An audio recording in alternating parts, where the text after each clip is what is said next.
First we will calculate angles. Pi by 6, 180 by 6, 30 degrees. 11 pi by 6, 11 into 180 by 6. This is 330. 7 pi by 4, 7 into 180 by 4, 45, 315. Now, let me calculate the ratios separately. Cos pi by 6 is equal to cos 30 degrees is root 3 by 2.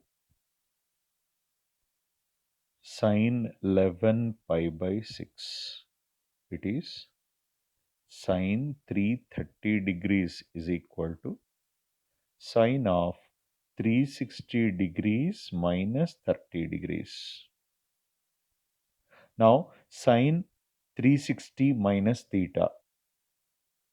360 minus theta lies in fourth quadrant, for which sin is negative. 360 ratio remain the same, sin 30 degrees, 1 by 2.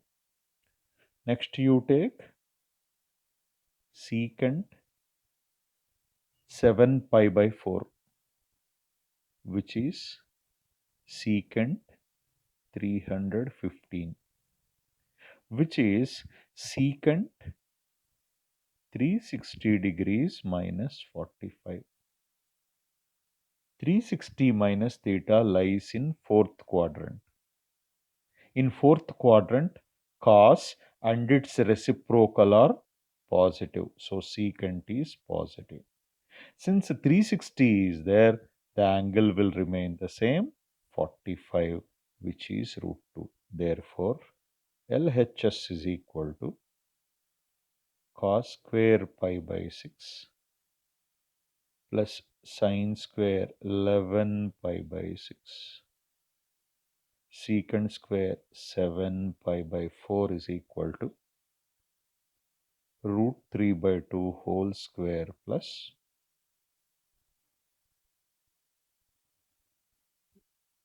1 by 2 minus 1 by 2 whole square plus root 2 whole square. So you get 3 by 4 plus 1 by 4 plus 2, 3, which is RHS.